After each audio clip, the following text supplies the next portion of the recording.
Good morning everyone, welcome to newspaper decoded. आज हम अपना 3 जनवरी का द हिंदू न्यूज़पेपर देख लेते हैं। तो जो फर्स्ट न्यूज़ है यहाँ पर, US will come to rescue of Iranians Trump. तो ईरान में जो इकोनॉमिक क्राइसिस के चलते और जो वहाँ की करेंसी है, वो गिर रही है लगातार। तो उसके कारण जो प्रोटेस्ट शुरू हुए थे, वो अब वायलेंट हो गए। और इस सिचुएशन के बीच बीच जो यूएस प्रेसिडेंट डोनाल्ड ट्रम्प हैं, उन्होंने वार्न किया है कि अगर ईरान पीसफुल प्रोटेस्टर्स हैं, उन पर लीथल फोर्स यूज़ करता है, तो अमेरिका इंटरवीन करेगा। और ट्रम्प ने कहा कि यूएस वो लॉक्ड एंड लोडेड है, मतलब मिलिट्री एक्शन के लिए रेडी है। तो ईरान के जो टॉप ऑफिशियल ने इस पर जो है तेजी से रिएक्ट किया और बोला कि अगर अमेरिका इंटरवीन करता है और इंटरफेयर करता है, तो वेस्ट एशिया में जो यूएस के बेसेस हैं और ट्रूप्स हैं, वो लेजिटिमेट टारगेट जो है बन जाएंगे ईरान के लिए। तो ईरान ने कहा कि ये उनका इंटरनल मैटर है और एक्सटर्नल इन्वॉल्वमेंट पूरे रीजन में को डिस्टेबलाइज कर सकता है। और प्रोटेस्ट जो है बेसिकली ईरान में तेहरान से शुरू हुए, जब शॉपकीपर्स ने करेंसी क्रैश के खिलाफ है शटर्स अपने बंद कर दिए। तो धीरे-धीरे जो प्रोटेस्टर्स हैं स्प्रेड हो गए और क्लैशेस में कई लोग जो है मारे गए। तो इंक्लूडिंग सिक्योरिटी पर्सनल, वो भी मारे गए। तो बैकग्राउंड में बेसिकली टेंशन्स ऑलरेडी हाई हैं, क्योंकि 2025 में इज़राइल ने ईरान के न्यूक्लियर फैसिलिटीज़ पर स्ट्राइक की थी, जिसमें यूएस भी इन्वॉल्व था। और तब से ही वहाँ पे ईरान में सैंक्शंस के कारण और जो वॉर का इम्पैक्ट हुआ और जो इन्फ्लेशन जो ईरान में हुआ, उसकी वजह से ईरान की इकॉनमी और ज़्यादा वीक हो गई। तो अब ट्रम्प की लेटेस्ट वार्निंग से यूएस और ईरान के टेंशन्स और भी ज़्यादा एस्केलेट हो गए हैं। फिर जो नेक्स्ट है यहाँ पे, centre orders Twitter to check use of Grok to morph images. India की जो मिनिस्ट्री ऑफ इलेक्ट्रॉनिक्स है, उसने सोशल मीडिया प्लेटफॉर्म ट्विटर को डायरेक्ट किया है कि वो अपना जो एआई चैटबॉट है जिसका नाम ग्रॉक है, उसका टेक्निकल, प्रोसीजरल और गवर्नेंस लेवल रिव्यू करे।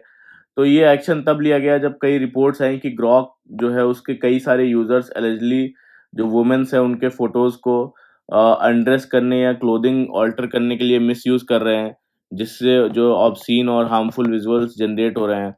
तो यहाँ पर मिनिस्ट्री ने अपने लेटर में कहा कि ग्रॉक का मिसयूज करके फेक अकाउंट्स बनाए जा रहे हैं, जो कि ऑब्जेक्शनेबल कंटेंट शेयर हो रहा है जिस पे, जो कि आईटी एक्ट और आईटी जो रूल्स हैं उसका वायलेशन है। और गवर्नमेंट ने ट्विटर को ऑर्डर दिया है कि ऐसे जितने भी सारे इलीगल कंटेंट है तुरंत रिमूव या डिसेबल किए जाएं। तो मिनिस्ट्री ने वार्निंग दी है कि नॉन कंप्लायंस होने पर प्लेटफॉर्म और जो रिस्पॉन्सिबल ऑफिसर हैं उनके खिलाफ स्ट्रिक्ट लीगल एक्शन हो सकता है। और इससे पहले गवर्नमेंट ने सारे सोशल मीडिया प्लेटफॉर्म्स को एडवाइजरी भेजकर जितने भी ऑब्सीन और पोर्नोग्राफिक कंटेंट है उसको प्रोएक्टिवली रिमूव करने को भी कहा था। फिर जो नेक्स्ट है यहाँ पे, centre has no plans to change land acquisition policy, cabinet secretary. तो यहाँ पे प्रगति से रिलेटेड है, जिसका फुल फॉर्म है proactive governance and timely implementation. तो क्या है ये? तो ये एक सेंट्रल गवर्नमेंट मॉनिटरिंग सिस्टम है, जिसे जो है प्राइम मिनिस्टर चेयर करते हैं।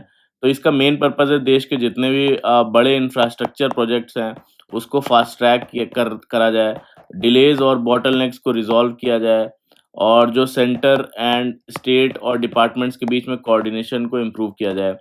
तो इसे ये कैसे काम करता है कि जो पीएम है, चीफ सेक्रेटरीज़ हैं, सेंट्रल मिनिस्ट्रीज़ हैं, डिपार्टमेंट्स हैं, ये सारे एक ही प्लेटफ़ॉर्म पर रिव्यू मीटिंग करते हैं, जहाँ की प्रोजेक्ट्स के प्रॉब्लम जैसे कि लैंड एक्विजिशन हो गया, एनवायरमेंटल क्लियरेंस, राइट ऑफ वे या फंडिंग या अप्रूवल, ये सब डायरेक्टली डिस्कस जो है होके तुरंत डिसीजन लिए जाते हैं यहाँ पर। जैसे कि highway, railway, metro, power, transmission, irrigation, oil, ये सारे प्रोजेक्ट्स के बारे में डिस्कशन होता है। तो अभी न्यूज़ क्या है कि जो अभी रिसेंट प्रगति की मीटिंग हुई, उसको पीएम ने चेयर किया, जिसमें कि 3,300 से ज़्यादा प्रोजेक्ट्स जो है रिव्यू किए गए। उसमें से अगर देखा जाए कि इन प्रोजेक्ट्स में 35% प्रॉब्लम जो है वो लैंड एक्विजिशन की वजह से है, 20% प्रॉब्लम फॉरेस्ट, वाइल्ड लाइफ या एनवायरमेंटल क्लियरेंस की वजह से है। तो बाकी issues law and order, approvals और फाइनेंस की वजह से है। तो लै अभी गवर्नमेंट ने क्लियर बोला कि जो लैंड एक्विजिशन पॉलिसी बदलने का उनका कोई प्लान नहीं है। फिर जो नेक्स्ट है यहाँ पे, India has the right to defend itself against terrorism, Jaishankar. तो यहाँ पे एक्सटर्नल अफेयर्स मिनिस्टर जयशंकर ने आईआईटी मद्रास में स्टूडेंट से इंटरेक्शन के टाइम पे बोला कि जो पाकिस्तान पर एक स्ट्रॉन्ग स्टेटमेंट दिया। उन्होंने कहा कि इंडिया किसी ऐसे देश के साथ अच्छा नेबर नहीं बन सकता जो टेररिज्म को सपोर्ट करता हो। तो उनके अकॉर्डिंग अगर कोई कंट्री जो है डेलिबरेटली, परसिस्टेंटली और बिना किसी पछतावे के टेररिज्म को कंटिन्यू करे, तो इंडिया को अपने लोगों की सिक्योरिटी के लिए सेल्फ डिफेंस का पूरा हक है। और कैसे एक्सरसाइज करना है वो हम डिसाइड करेंगे, कोई हमें इसमें डिक्टेट नहीं करेगा। और उन्होंने कहा कि जो इंडस वाटर ट्रीटी का भी रेफरेंस दिया, उन्होंने बोला कि ये एक गुडविल जेस्चर के रूप में बनाया गया था इंडस वाटर ट्रीटी। लेकिन जब सालों तक टेररिज्म झेलना पड़े, तो गुड नेबरलीनेस का बेनिफिट एक्सपेक्ट नहीं किया जा सकता कि वो पानी शेयर करने को बोले हमसे और टेररिज्म भी कंटिन्यू करे, तो ये नहीं चलेगा। साथ ही उन्होंने कहा कि इंडिया के पास काफ़ी अच्छे नेबर्स भी हैं और क्राइसिस के टाइम पर इंडिया ने उनकी हेल्प की। पैंडेमिक के दौरान वैक्सीन सबसे पहले नेबरिंग कंट्रीज़ को भेजे गए इंडिया से। तो इंडिया ने नेबर्स को फूड, फ्यूल, फर्टिलाइज़र्स से सपोर्ट किया और श्रीलंका के फाइनेंशियल क्राइसिस का एग्ज़ाम्पल देते हुए कहा कि इंडिया ने वहाँ पे $4 बिलियन का असिस्टेंस पैकेज भी प्रोवाइड किया।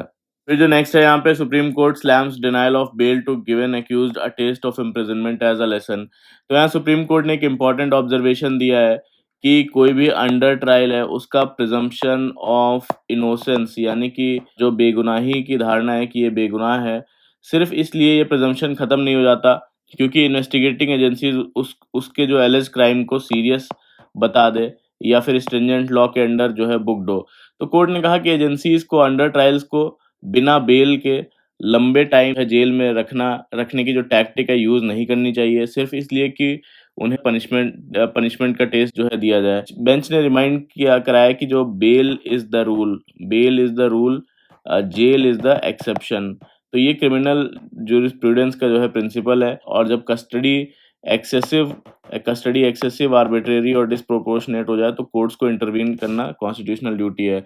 तो सुप्रीम कोर्ट के मुताबिक जो अंडर ट्रायल्स हैं, उनको इंडेफिनिट जेल में नहीं रखना चाहिए जब तक जो है वो सोसाइटी के लिए क्लियर थ्रेट ना हो और विटनेस को इन्फ्लुएंस है करने का रिस्क ना हो या फिर जो फ्लाइट रिस्क ना हो यानी भाग जाने का रिस्क ना हो। कोर्ट कह रहा है कि जो बेल देनी चाहिए या नहीं, इसका रीज़न देने की ज़िम्मेदारी जो है वो पुलिस या इन्वेस्टिगेटिंग एजेंसी पर होती है, ना कि अक्यूज़्ड पर। अक्यूज़्ड को ये प्रूव करना ज़रूरी नहीं कि वो बेगुनाह है। तो bail is the rule, jail is the exception. फिर जो नेक्स्ट है यहाँ पे first mountain tunnel breakthrough achieved in bullet train project minister. तो यहाँ पे मुंबई और जो अहमदाबाद बुलेट ट्रेन प्रोजेक्ट है उसका पहला mountain tunnel breakthrough Maharashtra के पालघर में अचीव हुआ और इस प्रोजेक्ट से जो ट्रैवल टाइम है मुंबई और अहमदाबाद के बीच वो 1 आवर 58 मिनट्स का रह जाएगा और जो पहली बुलेट ट्रेन है वो 15 अगस्त 2027 को आने की उम्मीद है। फिर जो नेक्स्ट है यहाँ पे recasting sanitation with urban rural partnership. तो यहाँ पे बोलते हैं कि जो स्वच्छ भारत मिशन 2014 में लॉन्च हुआ था, जिसका मेन गोल था कि हर घर तक जो है टॉयलेट का एक्सेस मिले और सिर्फ 10 सालों में इंडिया ने बड़ा माइलस्टोन अचीव किया जिसमें कि 12 करोड़ से ज़्यादा टॉयलेट बनाए गए और सारे ओपन डेफिकेशन फ्री डिक्लेयर हो गए। इससे पब्लिक हेल्थ इम्प्रूव हुई और स्पेशली वुमेन्स और वल्नरेबल्स जो ग्रुप की डिग्निटी इससे बढ़ी। तो लेकिन बोलते हैं कि ओपन डेफिकेशन फ्री के बाद एक नया चैलेंज सामने आया, टॉयलेट्स का जो फीकल वेस्ट कैसे मैनेज हो। तो रूरल एरियाज़ में ज़्यादातर जो टॉयलेट्स हैं, जो सेप्टिक टैंक्स हैं या पिट्स हैं, उस पर डिपेंडेंट होते हैं, जो टाइम के साथ फिल हो जाते हैं और उन्हें अगर रेगुलर डीस्लजिंग इनका ना की ज़रूरत होती है। अगर डीस्लजिंग, ट्रांसपोर्ट और जो ट्रीटमेंट है सेफली ना किया जाए तो जो ओपन डेफिकेशन फ्री गेन्स हैं, वो रिस्क में पड़ सकते हैं। तो इसीलिए स्वच्छ भारत मिशन ग्रामीण फ़ेज़ 2 इसका फ़ोकस ओपन डेफिकेशन प्लस पर है, जिसमें कि solid liquid waste management, behaviour change और सेफ सैनिटेशन जो है सर्विस चेन्स इंक्लूडेड हैं। तो अक्टूबर 25 तक 97% जो विलेजेस हैं वो ODF open defecation free plus जो है डिक्लेयर हो चुके हैं। फिर भी जो फीकल स्लज है मैनेजमेंट रूरल और पेरी अर्बन एरियाज में एक वीक लिंक बना हुआ है। तो यहाँ पे बोलते हैं कि महाराष्ट्र ने इस फील्ड में इनोवेटिव मॉडल्स अडॉप्ट किए हैं। कुछ स्टेट ने 200 से ज़्यादा जो फीकल स्लज ट्रीटमेंट प्लांट्स लगाए हैं और 41 को ट्रीटमेंट सीवेज प्लांट्स अडॉप्ट किए गए हैं।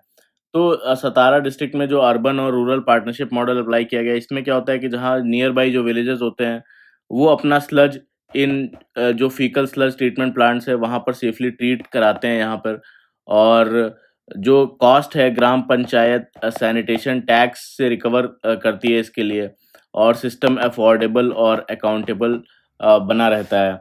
तो हर गाँव को सिटी प्लांट से कनेक्ट करना पॉसिबल नहीं होता, इसीलिए जो मयानी विलेज है जैसे एरियाज़ में जो cluster level faecal sludge treatment plant deploy किया जा रहा है, जो कि 80 विलेजेस को जो है सर्व करेगा। एक financially viable rural cluster model है ये। तो सतारा के मॉडल्स दिखाते हैं कि जो अर्बन रूरल कोलैबोरेशन है, प्राइवेट ऑपरेटर्स, लोकल इंस्टीट्यूशंस और कम्युनिटीज़ मिलकर सस्टेनेबल सैनिटेशन सिस्टम जो है बना सकते हैं।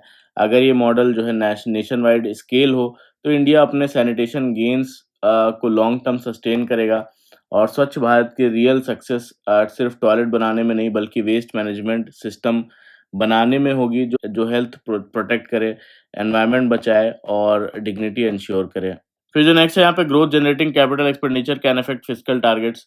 तो यहाँ पे बोलते हैं कि दिसंबर 2025 में जो जीएसटी कलेक्शन 1.74 लाख करोड़ रहा, जो कि नवंबर में 1.7 लाख करोड़ था, तो उससे थोड़ा ही ज़्यादा है। और ये दिखाता है कि गवर्नमेंट के पास फिस्कल पॉलिसी का स्पेस लिमिटेड हो गया है और जीएसटी रेट्स कम करने के बाद लोगों के पास थोड़ी एक्स्ट्रा इनकम आई, लेकिन लोगों ने उस पैसे को खर्च करने के बजाय सेविंग और लोन में यूज़ किया। इसलिए जो है कंजम्पशन तुरंत नहीं बढ़ा और ये मीडियम टर्म इफ़ेक्ट होता है। तो प्रॉब्लम ये है कि जो टैक्स कट्स हैं, वो शॉर्ट टर्म में गवर्नमेंट का रेवेन्यू को कम कर देते हैं और नवंबर 2025 का जो टोटल टैक्स रेवेन्यू है वो 13.9 लाख करोड़ रहा, जो पिछले साल से 3.4% कम है। और दूसरी तरफ गवर्नमेंट ने जो कैपिटल एक्सपेंडिचर जिसमें कि इंफ्रास्ट्रक्चर स्पेंडिंग की जाती है, उसको 28% बढ़ा दिया है, क्योंकि ये ग्रोथ के लिए इम्पोर्टेंट है। और रेवेन्यू एक्सपेंडिचर सिर्फ जो है 2.1% बढ़ा, जो डे टू डे ऑपरेशंस के लिए इम्पोर्टेंट होता है। लेकिन इसको परमानेंटली कंट्रोल नहीं किया जा सकता, क्योंकि इसमें सैलरीज, पेंशन्स और इंटरेस्ट पेमेंट्स ये सारा चीज़ कवर होता है, जो कि काफ़ी मैंडेटरी है। और गवर्नमेंट ने रेवेन्यू बढ़ाने के लिए टोबैको, पान मसाला पर जो है जीएसटी और एक्साइज़ सेस जो है लगाया है, लेकिन ये 1 फरवरी से इफ़ेक्टिव होगा और मतलब इसका जो असली बेनिफिट जो है वो अगले फाइनेंशियल ईयर में दिखेगा। तो एक और प्रॉब्लम है, यहाँ पे बोलते हैं कि इस साल जो होलसेल इन्फ्लेशन है बहुत लो पर है, या 0.08% रहा है। तो इन्फ्लेशन कम होने से नॉमिनल जीडीपी भी जो है कम होता है और जब जीडीपी बेस छोटा होता है तो फिस्कल डेफिसिट टू जीडीपी और डेट टू जीडीपी रेशियोज़ जो ऑटोमेटिकली जो है बढ़े हुए दिखते हैं। तो सिंप्लीफाई किया जाए इसको तो बेसिकली यहाँ पर रेवेन्यू जो है वो कम होने से खर्चा वो गवर्नमेंट का बढ़ रहा है और बजट बैलेंस करना मुश्किल हो गया है। फिर जो नेक्स्ट है यहाँ पे आर्टिकल है transforming a waste ridden urban India. तो यहाँ पे जो कॉन्फ्रेंस ऑफ पार्टीज 30 मीटिंग हुई बेलम ब्राज़ील में, उसके डिस्कशंस में एक बड़ा फोकस वेस्ट मैनेजमेंट और सर्कुलर इकोनॉमी पर रहा और global initiative no organic waste भी लॉन्च किया गया, जिसका गोल था कि मीथेन जो एमिशन है उसको कम किया जाए। और कॉन्फ्रेंस ने ये भी माना कि वेस्ट को रिसोर्स के रूप में ट्रीट करना वो इंक्लूसिव ग्रोथ, क्लीन एयर और बेटर पब्लिक हेल्थ के लिए ज़रूरी है। तो इंडिया का जो मिशन है लाइफ इनिशिएटिव, ये भी इसी सर्कुलर थिंकिंग पर बेस्ड है और जिसमें कि माइंडफुल कंजम्पशन की बात की गई है इंस्टेड ऑफ वेस्टफुल हैबिट्स। तो यहाँ पे बोलना है कि जो अर्बन इंडिया है अब रैपिडली ग्रोइंग वेस्ट क्राइसिस का जो है सामना कर रहा है और 2030 तक सिटीज़ से 165 मिलियन टन्स वेस्ट जनरेट हो सकता है, जिससे कि 41 million turns green house gases हैं उनका एमिशन होगा और 2050 तक ये वेस्ट 436 मिलियन टन तक जो है पहुंच सकता है। और इसीलिए गार्बेज फ्री सिटीज़ 2026 का टारगेट एनवायरनमेंट, इकोनॉमी और पब्लिक हेल्थ के लिए एसेंशियल है। और है स्वच्छ भारत मिशन अर्बन 2.0, इसके अंडर 1100 से ज़्यादा सिटीज़ ने जो है डंप साइट्स रिमूव किए हैं, लेकिन बोलते हैं फुल सक्सेस तब आएगी जब सिटीज़ लीनियर डंपिंग से सर्कुलर रिसोर्स रिकवरी मॉडल पर शिफ्ट होंगी। तो म्युनिसिपल वेस्ट का आधा हिस्सा बोलते हैं जो होता है वो ऑर्गेनिक होता है, जो कि कंपोस्टिंग, बायो मीथेनेशन और कंप्रेस्ड बायोगैस से मैनेज किया जा सकता है। लेकिन जो इसका तीसरा हिस्सा होता है वो ड्राई वेस्ट होता है, जिसमें सबसे बड़ा चैलेंज प्लास्टिक का है, जो कि एनवायरनमेंट और हेल्थ दोनों के लिए हार्मफुल है। और इसीलिए जो सेग्रीगेशन है, सेग्रीगेशन एट सोर्स और स्ट्रॉन्गर रिसाइक्लिंग जो मार्केट है, रिसाइक्लिंग मार्केट, ये दोनों चीज़ें ज़रूरी है, यानी सेग्रीगेशन एट सोर्स और स्ट्रॉन्गर रिसाइक्लिंग मार्केट। और जो कंस्ट्रक्शन एंड डिमोलिशन वेस्ट है, वो भी एक बड़ी प्रॉब्लम है। लगभग 12 मिलियन टन्स हर साल जनरेट होता है। इल्लीगल डंपिंग से पॉल्यूशन बढ़ता है, जबकि इस वेस्ट को रिसाइकल करके लो कॉस्ट रॉ मटेरियल बनाया जा सकता है और रिसाइक्लिंग कैपेसिटी अभी भी काफ़ी कम है। इसीलिए जो कंस्ट्रक्शन एंड डिमोलिशन वेस्ट है, वेस्ट रूल्स 2016 और अपकमिंग 2025 के रूल्स हैं उसका स्ट्रिक्ट इम्प्लीमेंटेशन जो है इम्पोर्टेंट है। फिर यहाँ पे बोलते हैं कि सर्कुलर इकोनॉमी आने के रास्ते में हर्डल्स क्या हैं? एक तो वीक सेग्रीगेशन है हमारा वीक वीक सेग्रीगेशन सिस्टम है हमारा, पुअर कोऑर्डिनेशन है, पुअर कोऑर्डिनेशन, इंफ्रास्ट्रक्चर गैप्स हैं बहुत ज़्यादा, अकाउंटेबिलिटी मिसिंग है और इंसेंटिव्स नहीं है रिसाइकिल करने के लिए, awareness and inter agency coordination भी बहुत ज़्यादा कम है। तो ये सारे जो हर्डल्स हैं सर्कुलर इकोनॉमी क्रिएट करने में, लेकिन पॉजिटिव साइंस ये हैं कि जो पॉलिसी मेकिंग है और कोलैबोरेशन इनिशिएटिव्स हैं, जैसे कि इंडिया की सिटीज़ कोलिशन फॉर सर्कुलैरिटी यानी कि C3, ये मोमेंटम क्रिएट कर रहे हैं और जो कंज्यूमरिस्ट सोसाइटी में रिड्यूस एंड रीयूज़ जो है मुश्किल हो जाते हैं। लेकिन technology driven recycling urban sustainability का स्ट्रॉन्ग पिलर बन सकता है, जो सिटीज़ को वेस्ट से बचाते हुए नेशनल रिसोर्स भी एनहांस करेगा, ऐसा इस पूरे आर्टिकल में बोला जा रहा है। फिर जो नेक्स्ट है यहाँ पे ग्राउंड ज़ीरो से है, the hills are shaken with sound of machinery. यहाँ पे बताया जा रहा है इस आर्टिकल में कि जो नूह हरियाणा है, उसके विलेजर्स बताते हैं कि माइनिंग माफियाज़ के ट्रक्स रोज़ रात दिन पत्थर ले जाते हैं, जबकि सुप्रीम कोर्ट ने 2009 में हरियाणा के अरावली एरियाज़ में माइनिंग पर बैन लगाया था। फिर भी यहाँ पर माइनिंग चल रही है क्योंकि लोकल लॉबीज़, करप्शन और काफ़ी वीक एनफोर्समेंट है। तो अरावली जो हिल्स हैं उस क्लाइमेट के लिए बहुत इम्पोर्टेंट है क्योंकि ये ग्राउंड वाटर को रिचार्ज करते हैं और डेज़र्ट की जो गर्म हवा है और धूल है उसको दिल्ली एनसीआर तक जाने से रोकते हैं और रीजन के लंग्स की तरह काम करते हैं। तो लेकिन माइनिंग से जो है वो बोलते हैं कि वहाँ के जो पहाड़ हैं वो कट रहे हैं, वेजिटेशन वहाँ का ख़त्म हो रहा है और पानी का जो लेवल है वो भी गिर रहा है और जो विलेजर्स हैं उनकी लाइवलीहुड भी जो है वो खतरे में पड़ रही है। सुप्रीम कोर्ट ने एक नवंबर 2025 में एक ऑर्डर दिया जिसमें कि नई डेफिनेशन दी गई।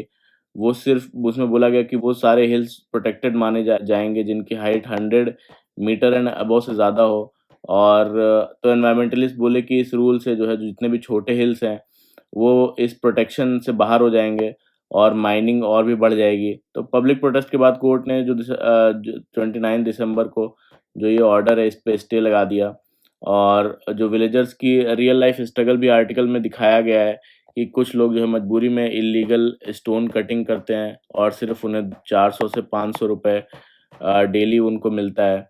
माइनिंग से हेल्थ प्रॉब्लम भी होती हैं और जो उनके घर हैं उसमें भी दरारें पड़ जाती हैं।